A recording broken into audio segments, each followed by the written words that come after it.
Bonsoir, ça va, tu vas bien? Ça va et toi? Ça va. Donc, est-ce que tu veux que je fasse ta présentation ou bien tu veux la faire toute Allez, seule? je te laisse la parole. Ok, donc voilà, docteur Sarah Taleb, lauréate de la faculté de médecine dentaire à Casablanca. Après une carrière universitaire brillante, elle a suivi une formation en orthopédie dentofaciale et elle est désormais qualifiée en cette spécialité. Et à part ça, Dr. Sarah Taleb, c'est la past présidente du Lions Club Doctors et actuellement elle est la présidente du comité Léo du Maroc. Donc un parcours associatif aussi brillant que son parcours professionnel. Nous sommes très ravis de vous avoir parmi nous, Dr. Taleb. Merci. Tout le plaisir est pour moi. Merci beaucoup. Donc, comme vous l'avez vu ces derniers jours, on vous a posé des questions concernant le blanchiment dentaire et vous avez été nombreux à interagir avec nous concernant ce sujet. Est-ce que tu es prête, Sarah? Tu veux qu'on commence directement avec les questions? Dans le vif du sujet. Allez-y. Donc, la question qui a été le plus posée, c'était pourquoi les dents jaunissent à la base? Oui, il faut savoir que à la base déjà, chacun a sa teinte dentaire. Donc là aussi, on a le facteur génétique qui fait qu'à la base, la teinte, on parle plus d'ivoire en ce qui concerne les dents. Par la suite, ça ne règle pas trop l'affaire parce que avec le temps, il y a l'émail, il y a la partie externe de la dent qui va s'user et va laisser transparaître les voies la dentine. Et comme la dentine elle est encore plus jeune, donc les dents elles vont apparaître encore plus jeunes. Après, il y a aussi tout ce qui est facteur de l'hygiène alimentaire, aussi quelques traumatismes, pas tous, on va en reparler par la suite. Le tabac qui jaunit aussi les dents. Il y a le tartre aussi qui retient les colorants. Voilà, c'est un peu tout ça. C'est un peu le cumul. Donc, si je comprends bien, des dents jaunes, ce n'est pas forcément un témoin d'une mauvaise hygiène bucco-dentaire. Ça peut être dû à des facteurs génétiques. Ça se peut que quelqu'un se brosse régulièrement les dents, mais que sa couleur de nature, elle est jaune. Exactement, tout à fait comme la teinte de la peau, les dents régissent à la même règle, on va dire. OK. Donc, voilà, on a parlé de la première question. La deuxième question, c'est, voilà, le blanchiment dentaire, c'est la solution à ce jaunissement de dents. C'est la solution que proposent les dentistes. Mais beaucoup d'internautes ne savent pas c'est quoi le principe de ce traitement. Si tu peux l'expliquer juste dans 2 minutes. Alors déjà, nous les dentistes, on parle plus d'éclaircissement dentaire parce que quand le patient il vient chez nous, on va lui proposer ou là il vient avec la volonté de faire ce qu'on appelle un éclaircissement. Il faut savoir que d'XCS, on va rajouter une teinte, deux, voire trois teintes à la teinte de base qu'on a. Ça veut dire que c'est pas un effet blancheur, les facettes dentaires, on pourra en reparler par la suite. Voilà, donc l'effet éclatant, c'est bon, on a les dents. Elles sont plus éclaircies, on va dire. Alors pour le processus, en général, le produit blanchissant, c'est le éclaircissant, c'est le peroxyde d'hydrogène. Donc ça agit avec un processus d'oxydation. Au contact des dents, le peroxyde d'hydrogène va libérer de l'oxygène. Par la suite, l'oxygène, il va interagir avec les tissus dentaires, notamment l'émail et l'émail, c'est la couche tout à fait externe, la dentine, la couche juste en dessus. Dixaat, il va enlever les taches un peu intrinsèques, ce qui va faire un effet d'éclaircissement de les dents. Je vois. Tout à l'heure, vous avez soulevé un problème très intéressant concernant que l'éclaircissement, il va juste éclaircir les dents d'un temps ou de 2 temps maximum. Et j'ai Exact. l'impression que le public, il n'arrive pas à vraiment saisir que un blanchiment dentaire, ça va pas donner le même résultat qu'un sourire hollywoodien. C'est que c'est un résultat qu'on ne peut avoir qu'avec des facettes. Exactement. Il faut vraiment faire la différence entre un éclaircissement au cabinet et les facettes dentaires. Les facettes dentaires, c'est un petit peu comme le principe de faux angles. Ça veut dire que les facettes, elles vont être incorporées à la surface des les dents. Il faut savoir aussi que les facettes dentaires, c'est un processus irréversible parce que l'émail, il y a de la partie externe de les dents, elle va être réduite pour donner la surface pour les facettes dentaires. Après, l'éclaircissement, on le rappelle, on fait qu'éclaircir les dents. Il y a une teinte, deux, voire trois. C'est pas un effet blancheur, voilà, éclatant de suite. Je comprends parfaitement. Donc, on peut passer à la troisième question. Voilà, vous avez parlé du principe du traitement. Mais est-ce que ce traitement, il représente un certain danger? Est-ce qu'on, par exemple, quand on part chez le médecin dentiste et on réalise un éclaircissement dentaire, est-ce que ça nuit à nos dents? D'accord, donc déjà, pour te répondre, Doha, tu as parlé bien sûr d'éclaircissement en cabinet dentaire, c'est Oui, bien oui, ça. je parle d'un éclaircissement fait dans les règles de l'art chez un médecin dentiste. Ok, donc en général, et dans la majorité des cas, quand c'est fait chez un médecin dentiste, donc c'est au médecin dentiste de vous donner l'accord, de vous donner et la fréquence, la cadence, même parfois l'intensité du produit avec, je le souligne, une bonne hygiène bucco-dentaire à la base, un bon examen clinique et un bon assainissement de la cavité buccale. Quand on parle d'assainissement, ça veut dire qu'on va avoir une gencive saine, des dents saines, parce que quand vous allez faire un éclaircissement avec une gencive, déjà avec une gingivite, on va dire, donc inflammation de la gencive, il y a risque de l'irriter encore plus. Avec des dents cariées, il y a risque de développer la carie encore plus avec des risques de sensibilité à creux. Alors en général, quand c'est fait chez un spécialiste, donc un médecin dentiste, il n'y a pas de risque à long terme parce que voilà, il saura la fréquence adéquate à votre cas. Encore plus que il a été démontré avec le peroxyde de carbamide. C'est un peu comme le peroxyde d'hydrogène utilisé à 10 jusqu'à 16% chez le médecin dentiste, qu'il n'altérait pas l'émail à long terme. Donc, c'est sans souci quand j'ai fait chez un médecin dentiste. Donc, voilà, pour résumer un peu ce que vous avez dit, il existe des préalables à un éclaircissement dentaire. On ne peut pas réaliser un éclaircissement dentaire sur des dents qui sont à la base cariées, une gencive malade. Ça veut dire avant de penser déjà à éclaircir ses dents, de penser au blanchiment carrément, il faut avoir des préalables. Une bonne santé bucco-dentaire, des dents qui sont saines de caries et une gencive qui est saine et Exactement. bien sûr le faire chez un médecin dentiste. Donc vous avez parlé que voilà, quand un blanchiment il est fait dans les règles de l'art chez un médecin dentiste, euh, on, peut, euh, on peut facilement remédier à ces inconvénients. Mais qu'en est-il d'un blanchiment qu'on voit dans le commerce? Récemment, dans les dernières années, on voit plein de kits de blanchiment qui sont vendus partout, des fois dans les parapharmacies, des fois carrément en grande surface. Est-ce que ces kits de blanchiment présentent un danger pour leur utilisateur? Alors déjà, il faudra souligner le facteur d'IEL.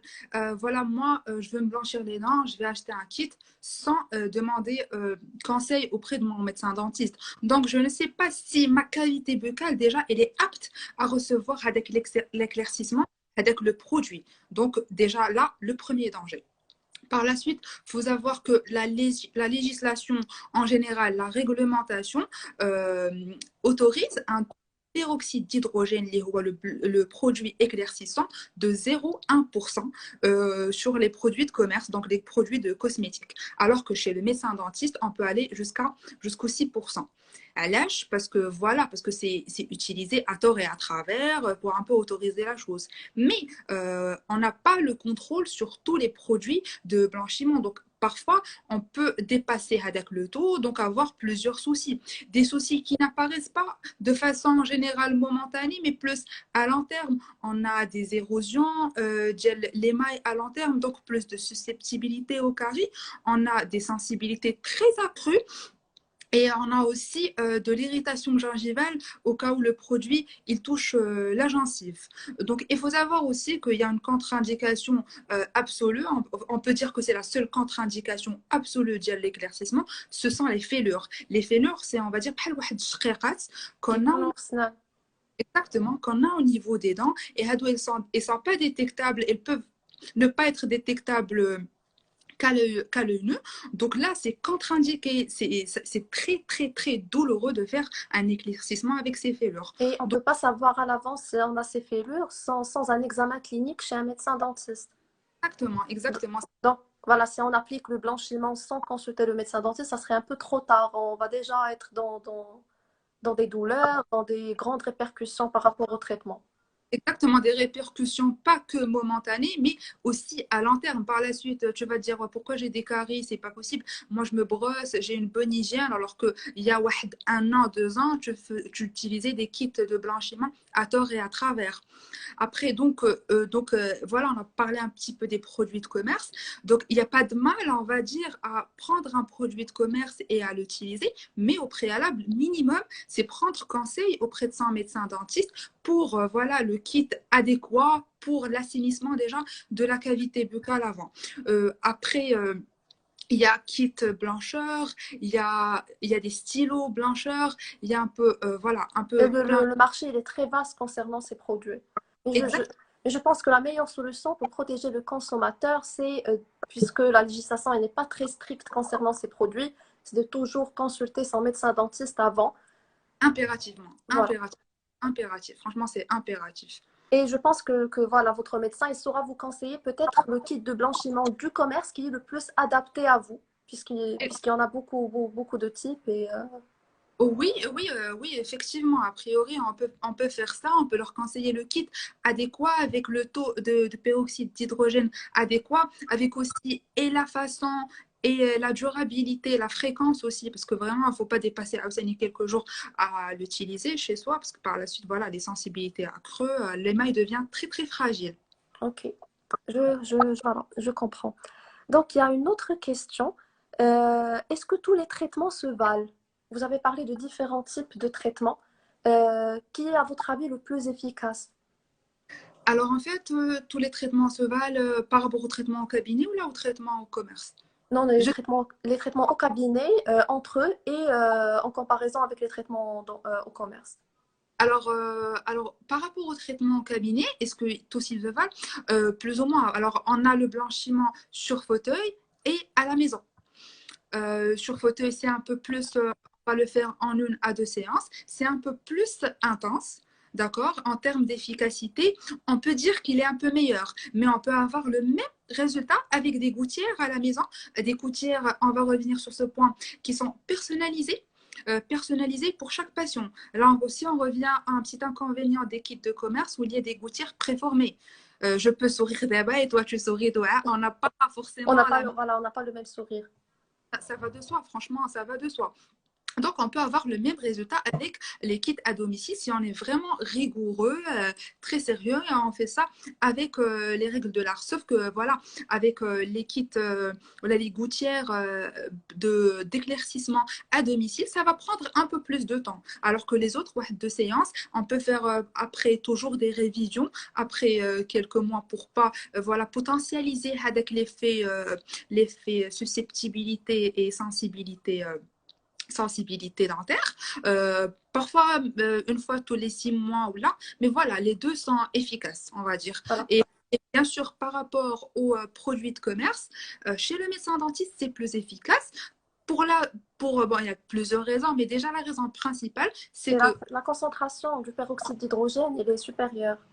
voilà, on est autorisé à l'utiliser jusqu'à 6%, alors que les produits cosmétiques, je le rappelle, ils ne doivent pas. Alors, machine ne dépasse pas parce que c'est différent, mais ils ne doivent pas normalement Dans l'idéal, oui. les 0,1% de peroxyde d'hydrogène. Je comprends. Donc, on peut passer à la prochaine question. Combien de temps persiste l'éclaircissement dentaire?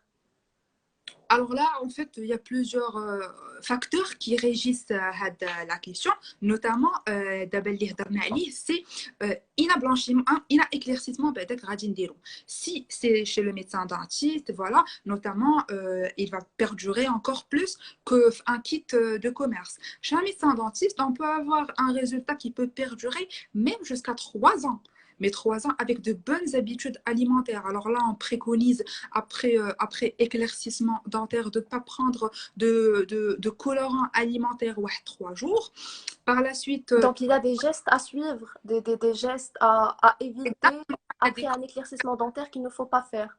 effectivement, effectivement. Déjà, la bonne hygiène bucco-dentaire, ça va de soi. On doit la respecter rigoureusement par la suite. Il est préconisé 3 jours, comme j'ai dit, de ne pas prendre d'aliments colorés, que ce soit boisson gazeuse, café, thé, même quelques épices, notamment l'épice voilà, qui colore extrêmement les dents, ce qui va après. Et les Et colorants alimentaires en général.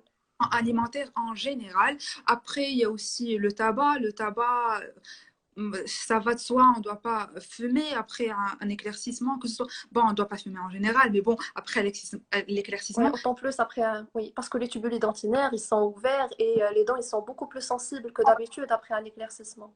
donc l'effet dialoum, il est en fait potentialisé, on va dire. Donc voilà, l'efficacité du traitement, il va dépendre de ça. Il va aussi dépendre de l'état des dents à la base. Donc voilà, quand tu as des dents, une denture saine, une gencive saine, la cavité buccale, elle est bien assainie, ça va de soi que le traitement d'éclaircissement, il va être efficace. Après, Naturellement. on préconise aussi de prendre les aliments, un peu les boissons colorées avec une paille pour un peu limiter avec le contact avec les surfaces dentaires. Je comprends. Donc, voilà, après un blanchiment dentaire, vaut mieux, ou bien il faudrait éviter certains gestes pour maximiser l'effet du traitement et le faire durer le plus possible. Donc, il y a une question qui a beaucoup retenti dans nos messages dernièrement, c'est qui a besoin d'un éclaircissement dentaire? Comment on peut savoir qui a besoin? En fait, et ça va de la volonté personnelle de chacun. Il y en a qui ont des dents blanches quand même et qui nous disent, moi je veux éclaircir un peu plus. On parle là d'éclaircissement.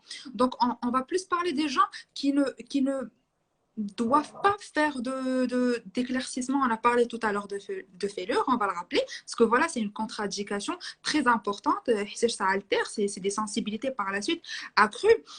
Parfois, au cours, on a des fêlures qui sont tellement indécelables qu'au cours du processus d'éclaircissement, le patient, il n'en peut plus. Il nous demande d'arrêter D'arrêter carrément, carrément.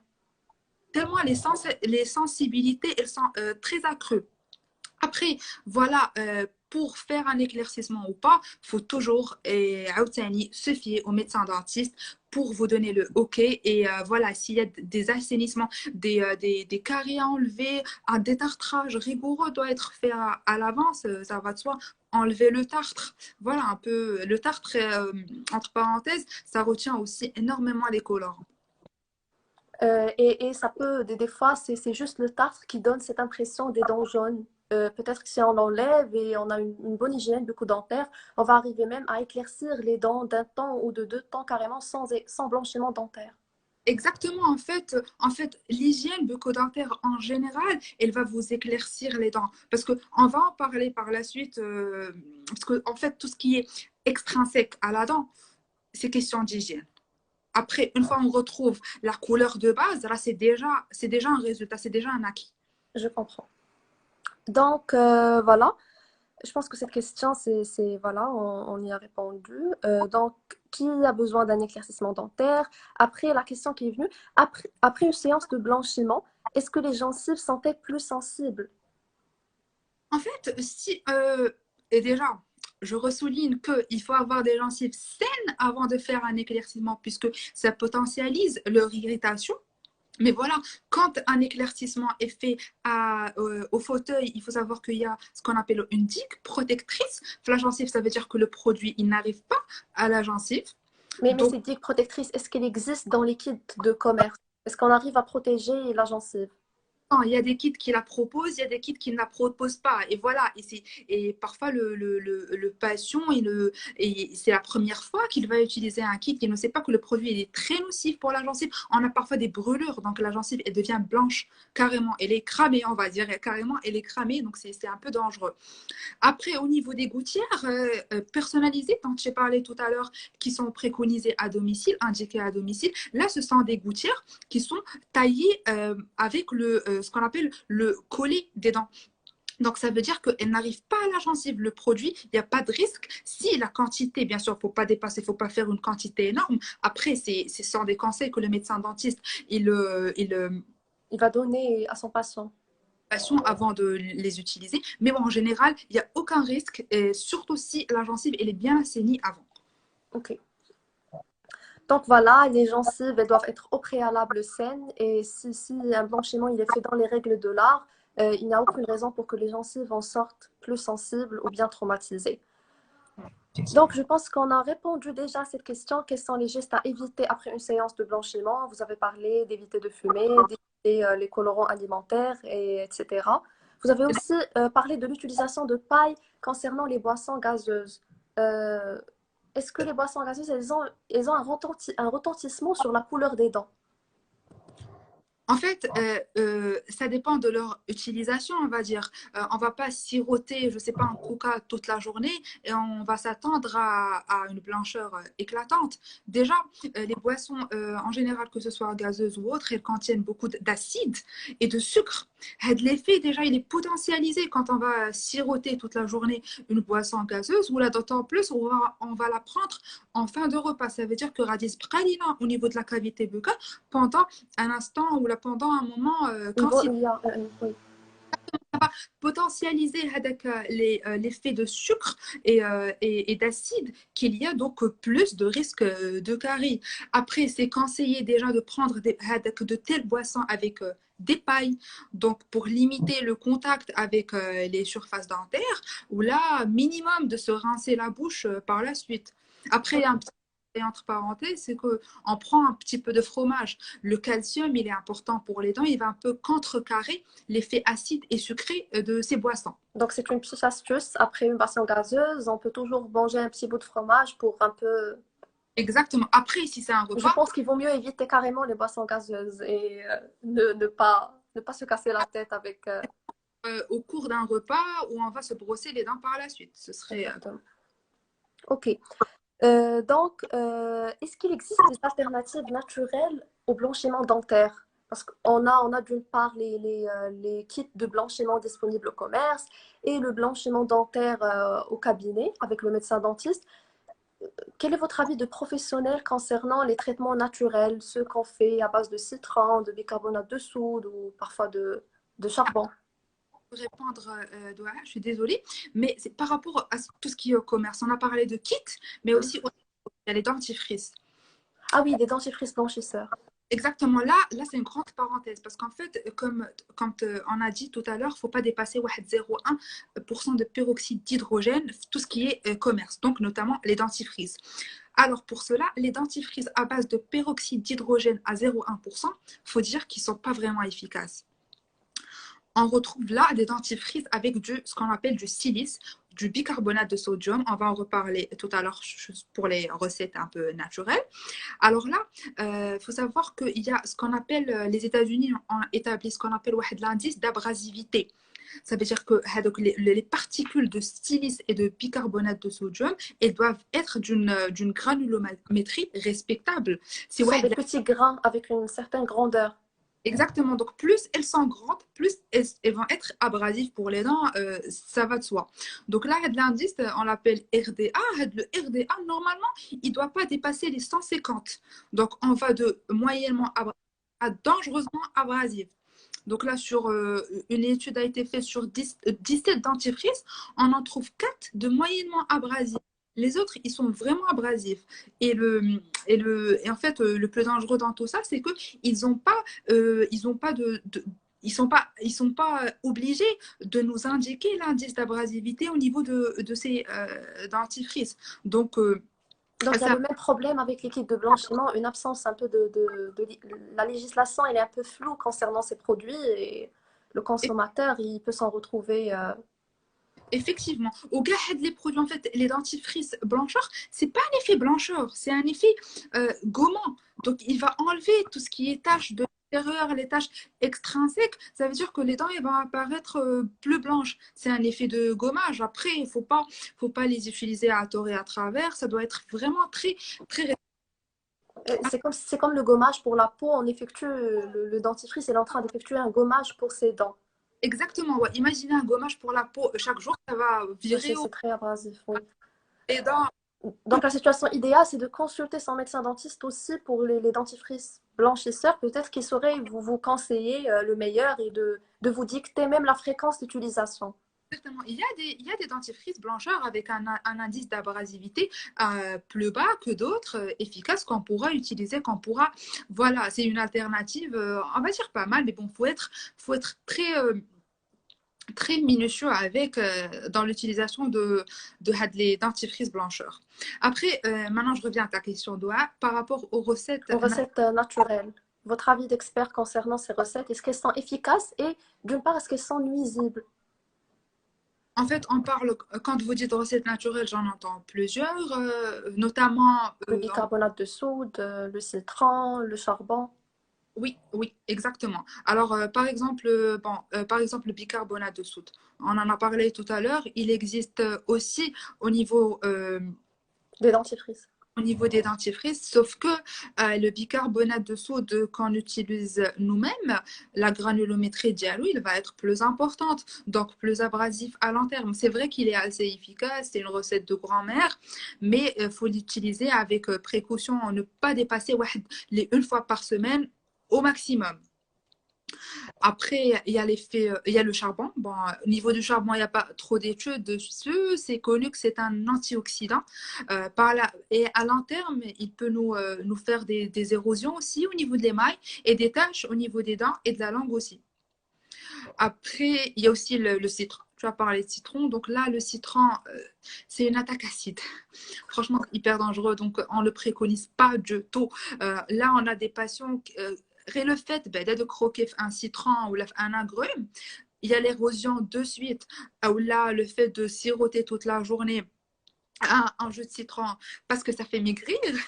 Donc aussi, on a des érosions. Donc, tout ce qui est en rapport avec le citron, c'est super dangereux. Franchement, c'est une attaque acide directe. Tu vas à l'émail, c'est abrasif. Franchement, c'est abrasif. Ah, Donc, si je peux résumer un peu ce que vous avez dit jusqu'à maintenant, concernant les recettes naturelles, c'est efficace, mais il faut toujours veiller à leur fréquence d'utilisation et oui, carrément éviter le citron sur les dents. éviter le Et citron. j'ai l'impression que même avec ces recettes naturelles, il faut toujours veiller à ce qu'il n'y a pas de caries sous-jacentes. Effectivement, c'est une règle générale. Il faut toujours faire des contrôles annuels. Régulier. Exactement chez le médecin dentiste, mais là c'est encore plus abrasif, donc l'émail il est encore plus sollicité, donc vraiment il faut faire attention avec. Il y a aussi une recette apparemment assez nouvelle, c'est le curcuma et le huile de coco, c'est ça? Oui. Huile de coco. Donc là aussi, bon, c'est pas très, on va dire, c'est controversé. On n'a pas de résultats très précis dessus. Il faut juste savoir que le curcuma, à force de l'utiliser, vous allez me dire, ouais, le curcuma, il ne va pas nous colorer les dents jaunes parce qu'en fait, l'émail, il n'est pas très poreux. Donc du coup, par la suite, avec un nettoyage, ça va s'éliminer. Mais ça va ça va rester au niveau, par exemple, si on a un bridge, une couronne au niveau de la cavité buccale, Ça ça va, va ça va faire jaunir ces couronnes et ces bridges. exactement à long terme, ça va faire un petit contraste. Donc voilà, faut faire attention avec. Ok, je comprends. Je pense qu'on a fait le tour des questions qui ont déjà été proposées. Est-ce que ça te dit de faire un tour pour voir les questions Juste avant, une petite information par rapport. On a des stylos blancheurs. Alors, il y a des stylos blancheurs qui, en fait, ils vont nous mettre de la lumière bleue qui va contraster. C'est des stylos blancheurs One Day, bon, c'est un peu nouveau, qui vont contraster la couleur blanche des dents? de. Exactement. Donc, ce qui va faire ouais, de l'effet plus blanc de la dent. Et ça n'a pas, en fait, ce qui est bien, c'est que ça n'a pas d'inconvénient sur la dent. C'est juste de l'effet de contraste. Par contre, il y a aussi avec des dentifrices. Il y a des dentifrices qui vont potentialiser la rougeur de la gencive. Donc, ce qui fait, ils sont assez connus, ce qui fait que la dent, elle va apparaître plus blanche. Ce sont des effets, on va dire, maquillage contraste. En parlant de ces effets maquillage contraste, ça me rappelle même cette histoire de rouge à lèvres, une petite astuce pour les filles. Il existe des rouges à lèvres qui font paraître les dents beaucoup plus jaunes ou beaucoup plus blanches. Par exemple, des rouges à Exact. lèvres avec des sous-tons bleus, ils risquent de faire paraître les dents très blanches. Par contre, des rouges à lèvres, je pense, avec des sous-tons orange, ils font paraître les dents beaucoup plus jaunes. Ça veut dire qu'il faut toujours veiller à mettre la couleur de rouge à lèvres. Voilà, si on a déjà un problème là-dessus concernant le jaunissement. C'est pas mal du tout comme alternative. Donc voilà, je pense qu'on a fait le tour des questions. Maintenant, n'hésitez pas à interagir avec nous et à nous poser des questions. On va y répondre tout de suite. Donc, il y avait il y avait eu beaucoup d'interactions. Je pense la première question, c'est euh,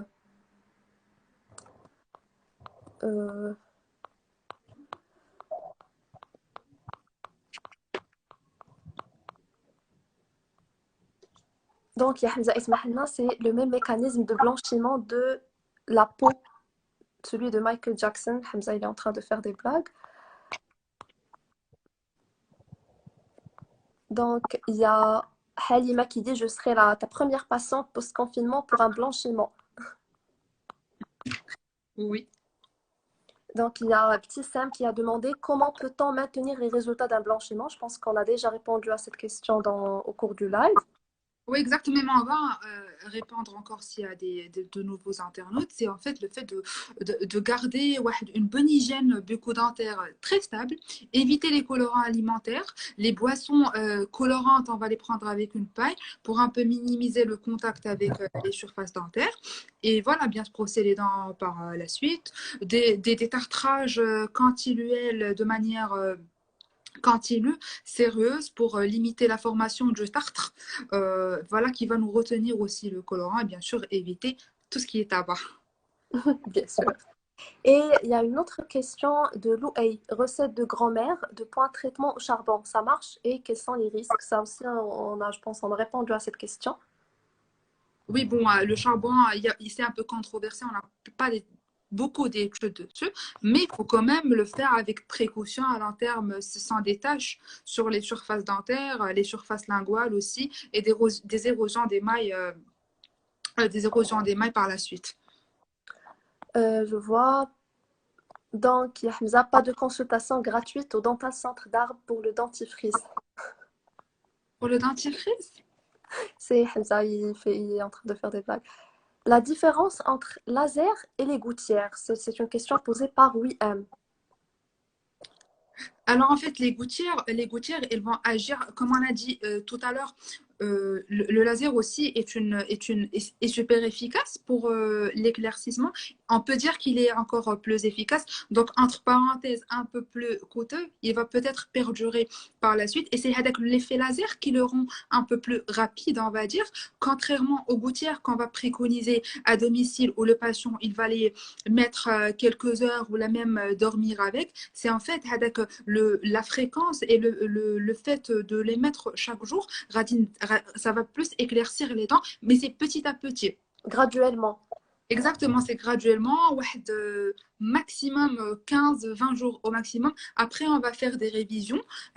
On pourra être en égalité avec l'application du laser de façon immédiate au cabinet dentaire.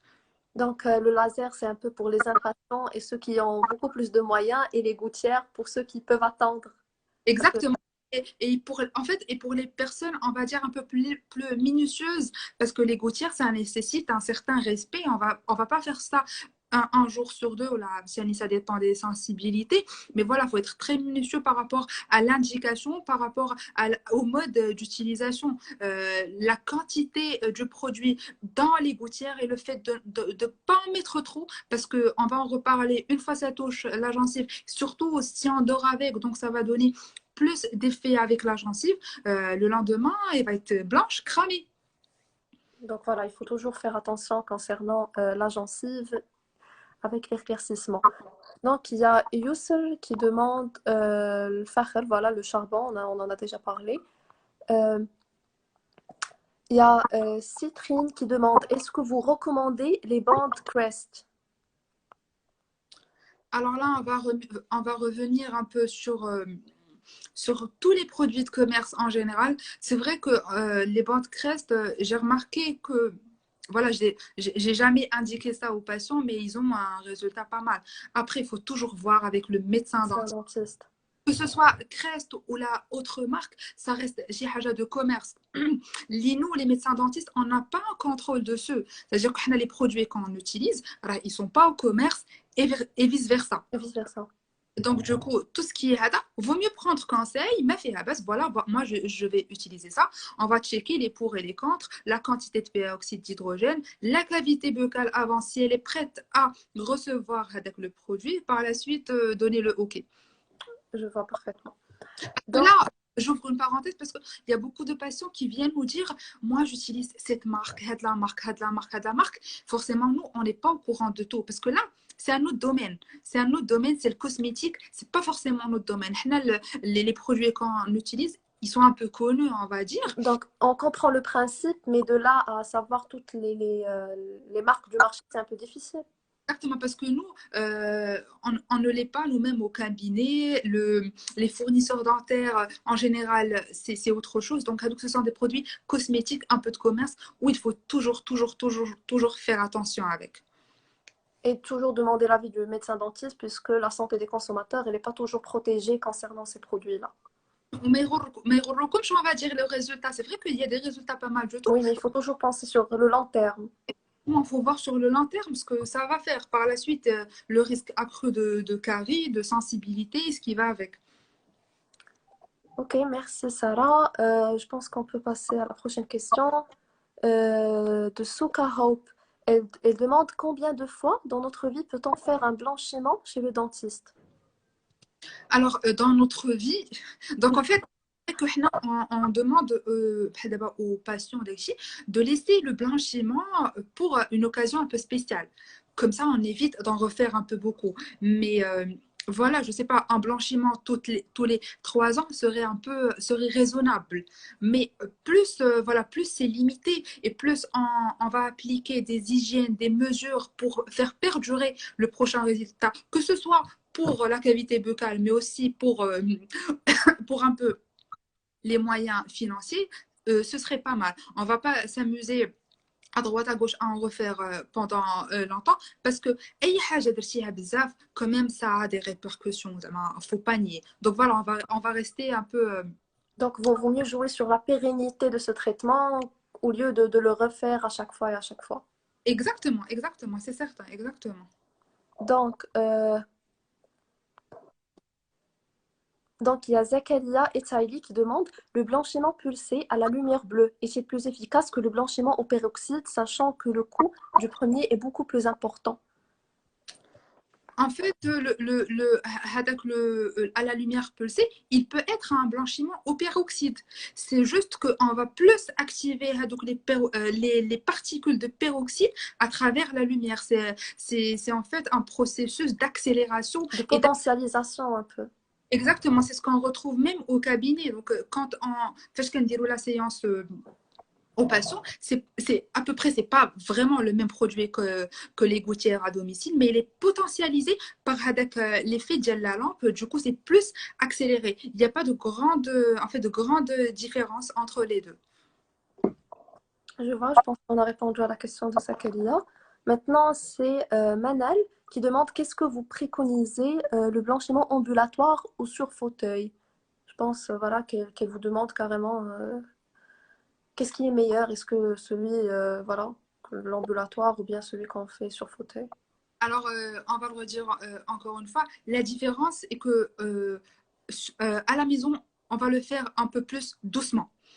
Donc, parfois, quand il y a des patients avec des sensibilités accrues dues à la récession gingivale ou autres facteurs du genre, on va préconiser plus celui à domicile parce qu'il va aller graduellement de manière très lente. Alors que Hadakli au fauteuil, voilà, il faut faire un examen clinique avant parce que c'est assez accéléré, c'est assez condensé et on va quand même l'espacer une fois ou deux. C'est en fait 4 quarts d'heure. Donc, on va diviser ça à la sensibilité de la personne, mais aussi à sa volonté. Donc, on va aller éclaircir jusqu'au résultat voulu par le patient. Donc, voilà, franchement, au final, la qualité et le résultat, on peut avoir Quasiment le même résultat. c'est un petit peu plus question de temps. Donc, tout se joue sur la durée. C'est ça la principale différence entre les deux. Donc, il y a une question de Samir qui demande Siwak Nabawi, point d'interrogation. Qu'est-ce que vous pensez de l'utilisation du Siwak? Voilà, on sait qu'il était très recommandé. Alors, Est-ce qu'il y c'est a vrai des études qui prouvent son efficacité? Il y a même beaucoup de gens qui se demandent parce que je vois, il y a des personnes qui carrément remplacent l'utilisation du dentifrice et de la brosse à dents avec le Siwak. Est-ce que c'est un geste à faire? Alors, c'est vrai que le siwak, il est pas mal dans l'élimination de la plaque et ça a été prouvé avec des études, mais il ne va jamais remplacer l'effet dentifrice et brosse à dents. C'est une alternative. En fait, ça veut dire que parfois, je sais pas moi, je suis dehors, j'ai pas ma brosse à dents, j'ai pas mon dentifrice, je peux utiliser ça, mais ça va en jamais remplacer avec l'effet mécanique de la brosse à dents qui va rentrer à l'intérieur et bien nous éliminer la plaque avec le filaire dentaire, bien sûr. Donc, si sa question était en rapport avec l'éclaircissement, ça va pas nous éclaircir les dents, mais ça va en fait nous aider à éliminer les taches extrinsèques un peu déposées sur les dents. Je comprends. Donc, il y a une question encore de Soka Hope. Après combien de temps peut-on renouveler un blanchiment? Je pense que tu y as déjà répondu. Il y a Docteur Michel. La plupart des dentistes n'ont jamais fait de blanchiment pour eux-mêmes. Pourquoi? C'est une question assez pertinente, je trouve. Sarah, est-ce que tu as fait un blanchiment? Non, pas encore. Ni moi-même d'ailleurs, mais pourquoi? Alors voilà, c'est une question assez pertinente. En Mais fait, on ne peut pas généraliser, on peut trouver des dentistes qui ont déjà fait un blanchiment eux-mêmes. je vais dire, bon, je vais dire une réponse qui n'est pas forcément la bonne, mais qui c'est pas prétentieux, Walekin.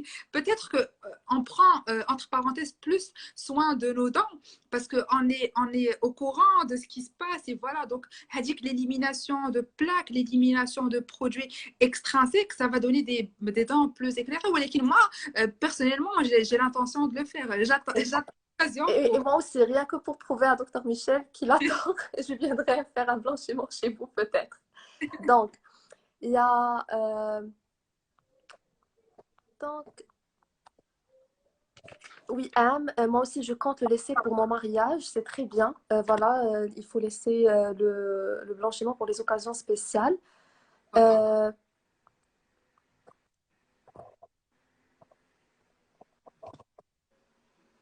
hmm, voilà, Doha, on remarque qu'il y a plusieurs qui ont recours aux méthodes de grand-mère, citron, bicarbonate, etc. De plus en plus, ça aussi, on a parlé de ça. Citron, pas de citron, on le répète. Oui, pas de citron. Euh, Est-ce que le live sera enregistré? Oui, bien sûr, on va laisser le live à votre disposition, comme ça vous pouvez le visionner après. Est-ce que ça, c'est une autre question de Soka Hope. Est-ce que la sensibilité provoquée par le blanchiment est réversible? C'est une question assez intéressante. Exactement, c'est une question intéressante parce qu'en fait, en général, c'est un petit inconvénient, on va dire, de l'éclaircissement.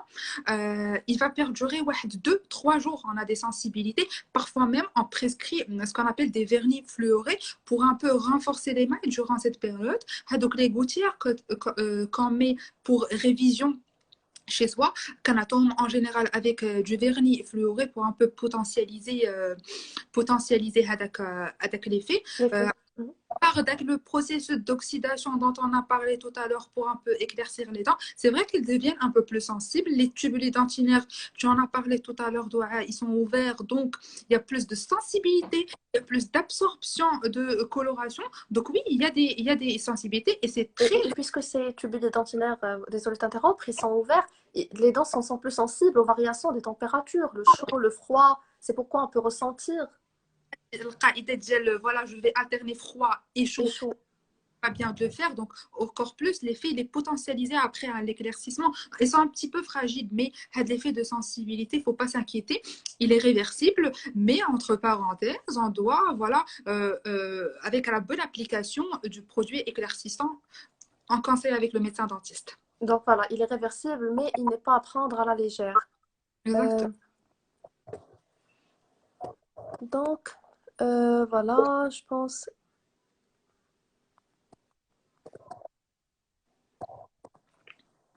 Donc, je pense qu'on a fait le tour des questions. Je pense qu'on est à bout. Voilà, est-ce que le blanchiment élimine les caries? Une question de Youssef. Ben non. Voilà. Caries, c'est un autre processus. Les caries, il faut les traiter à part. Déjà, avant de faire un éclaircissement, il faut être sûr de ne pas avoir de caries, puisque là, l'effet douleur sera potentialisé. Donc, du coup, non, c'est à part. Donc, voilà, je pense qu'on a répondu à la question de Youssef et qu'on a fait le tour de toutes les questions. Voilà, je tiens à te remercier, Sarah, voilà, de nous avoir consacré cette petite heure pour répondre aux questions de tous nos abonnés. Et voilà, nous sommes très ravis de vous avoir aujourd'hui, cette soirée parmi nous. Et d'ailleurs, nous sommes ravis de vous avoir tout le temps parmi nous au club. Merci C'est vraiment un bonheur de travailler à vos côtés et c'est un bonheur de plus d'avoir fait ce live avec toi. Merci Doha, tout le plaisir est pour moi. C'était un moment de partage très sympa. Donc, j'ai adoré faire ce live avec toi. Donc, et voilà, et on remercie tous nos auditeurs, ceux voilà, qui ont interagi avec nous. Voilà, on espère qu'on a répondu à toutes vos questions concernant le blanchiment. Et voilà, on peut se dire au revoir, je pense. Bonne soirée. Salut. Bonne soirée à toi aussi. Au revoir.